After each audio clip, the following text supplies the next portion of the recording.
The Expanded University, imaginative and boundless.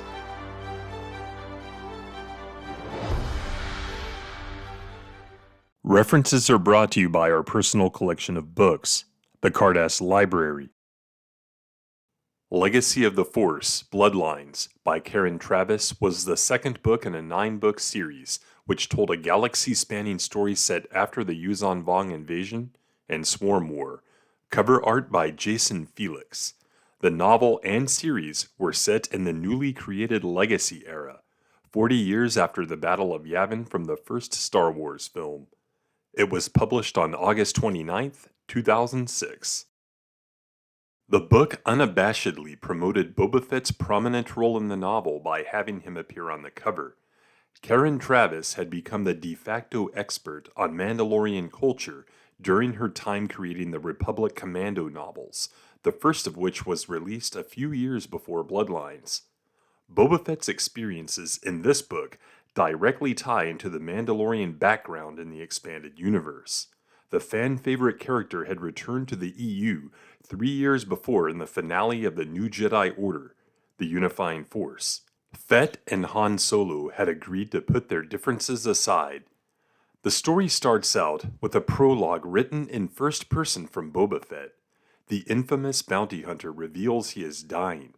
His goals are to find out what happened to his estranged daughter, Aelin Vel, find a successor to the mantle of Mandalore, and to cheat death. Jacen, Solo, and Ben Skywalker, heroes of the Centerpoint mission, meet with Chief of State Cal Omas.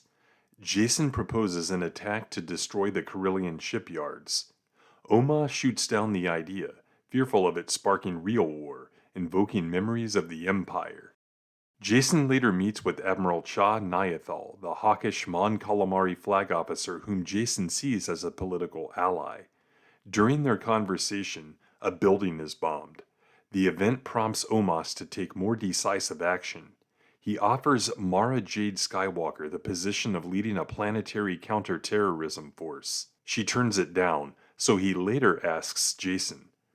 He asks Jacen to take on the role, but not as a member of the Jedi Order. Jacen proposed a new force, separate from military and police, to handle the terrorists, the Galactic Alliance Guard. The idea of a chaotic Jedi leading a force to eliminate enemies of the state has obvious parallels to Jacen's grandfather Anakin Skywalker as Darth Vader storming the Jedi Temple with the 501st Legion. Jacen actually sees this event, flow-walking into the past to test his motivations for becoming a Sith. Jacen sees the anger in Vader and even the slaughtering of Padawans. He finds that he does not see the selfish attachment in himself that he sees in Vader. With Ben at his side, Jacen and the Guard begin raiding Corellian communities and interning them. Meanwhile, Han and Leia, on Corellia, are tipped off by a politician named Dur Gejjen that a contract has been placed on their lives. They decide to return to Coruscant. Once there, they reunite with family with expected results. There is friction between almost everyone, the prospective war being the primary cause. During the reunion, Luke senses the existence of a woman from his past, Lamaya. Boba Fett visited his childhood home of Kamino, meeting with his personal doctor. The prognosis was clear. He would die within a few years. Some Kaminoans had fled the water world. The scientist Kosai's data had a chance of saving Fett's life. He met up with a fellow Mandalorian on Terrace who believed Kosai to be dead. He decided to track down Tan Wei. Before he was able to get off planet, he was approached by a young woman wearing a Heart of Fire gemstone, which Fett had given to his wife so many years before. The young woman called herself Mirta Gev, and she claimed to know where his daughter was. Han and Leia return to Corellia and show up at Dur Gejjen's home. Han revealed his plans to eliminate his cousin once and for all. Gejjen provides them with floor plans for government buildings. The couple have a conversation rationalizing the assassination plans. On Coruscant, Ben takes part in a raid that results in the capture of a woman going by the name Aelin Haber. During an interrogation, Jacen winds up accidentally and carelessly killing her. Ben is disturbed by the event, but is still loyal to Jacen. Later, Jacen once again flow walks into the past to assure himself he is on the right path. He sees two events: his grandfather's interview with the Jedi Council after being brought before them by Qui-Gon Jinn, and his appointment to the Council later in life. Jacen reasons that Anakin's fall and evil deeds were the fault of the Jedi Council, and that his own path to the Sith was a second chance. Boba Fett and Mirta Gev travel to Runadan and then to Vohai, where Fett was able to locate Tan Wei. She didn't have any of Kosai's data, but she pointed him in the direction of Cal Skirata, who had trained clones on Kamino during the Clone Wars era. Before Mirta can convince Boba Fett of traveling to Coruscant in pursuit of Skirata, Thrackan Sal Solo contacts Fett, so Fett heads for Corellia. Upon arrival, Sal Solo looks to hire Fett and some of his fellow Mandalorians to defend Centerpoint Station from attack. After the meeting, Dur Gedjin offers 1 million credits to kill Sal Solo. Fett accepts. Soon after, he confronts Han Solo, who was scoping out the presidential residence in preparation to kill his cousin. Fett reveals that he was planning to use Han as bait to lure his daughter to him. Han connects the dots based on a message from Jacen and offers to help Fett connect with the captured Aelin if Fett will help him kill Sal Solo. Fett, Mirta, and Han, the last disguised as a Mandalorian, drop in on Sal Solo for a meeting. Han attacks his cousin and begins choking him, but the corrupt politician reveals that Aelin was a decoy, and that many contracts had been placed on the Solo family. Fett decides that he will shoot Sal Solo, but Mirta beats him to it. The Corellian tyrant is gone for good. Jacen is haunted by dreams, troubled by his ordering of a court-martial of his own sister for disobeying orders. Lumaya makes him realize that she is not the Sith sacrifice he will eventually need to make. Jacen comes to the private and painful conclusion that the sacrifice will be his beloved daughter Alana and his lover Tenel Ka.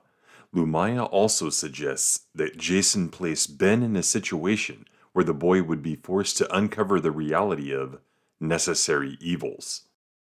After Han, Boba Fett, and Mirta escape, Han and Leia arrange for Jacen to transfer the body of Aelin to them so they can in turn hand her over to her father Boba Fett. During the meeting, there is an emotional exchange between father and son. Hey, maybe it runs in the family. If I can kill in cold blood, so can my boy. I'm glad we understand each other. Jacen went to take his father's arm. Dad, don't do this. Han shook it off. Get away from me. Dad, I don't know who you are, but you aren't my son anymore. My Jacen would never do the kind of stuff you do. Get out. I don't want to know any more. A father and son interaction of a different type occurs when Ben reveals to Luke that he had killed someone in the line of duty. Luke continues his strategy of tolerant understanding in his parenting of his Jedi apprentice child. Fett and Mirta have a tearful reunion with the deceased Aelin. They realize that all they have left is each other. Fett resolves to leave behind a legacy, his father's intention in having him cloned. They plan to head to Geonosis to recover the buried body of his father before moving on to Mandalore, where they will bury the bodies of their loved ones next to each other. With this and business on Mandalore on Fett's mind, he resolves not to act on the knowledge that Han Solo's son had killed his daughter. This is another richly textured book in terms of character and galactic politics. The addition of Boba Fett, written by the author who arguably understands the character the most, surprisingly works well and does not feel shoehorned in any way. Jacen continues his descent into darkness, his acts becoming easier and easier to commit. He justifies his actions by rationalizing that they are for the greater good. He also contrasts his journey to his grandfathers, who, in Jacen's view, had made selfish decisions. In his own mind, Jacen was making selfless decisions for the good of the galaxy. Lamaya is now ever present in Jacen's life, readily accessible on Coruscant. His visits to her for counsel are frequent. The novel gives us complete quests for Boba Fett and Han Solo, yet sets up continuations of the stories. This storytelling technique is preferable to a serialized television series where issues are rarely resolved in a single episode.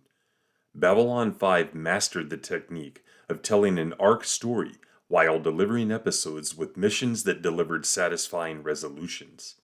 The book had great scenes involving Corran Horn, Kip Duran, and Kyle Katarn. There were mentions of Vergere, Finn Shisa from the original Marvel comics, Anakin Solo, and if you can notice it, the retconned mention of Darth Krayt. Bloodlines is chock full of references and callbacks for lore masters. A supplemental book to read is Boba Fett, A Practical Man, also by Karen Traviss. It is included in the paperback edition of Legacy of the Force, Sacrifice, and was originally published as an e-novella around the time Bloodlines was published. Bloodlines was another excellent entry into the Star Wars Expanded Universe. Ratings: All Media 8.5, Science Fiction 8.0, Star Wars 9.0.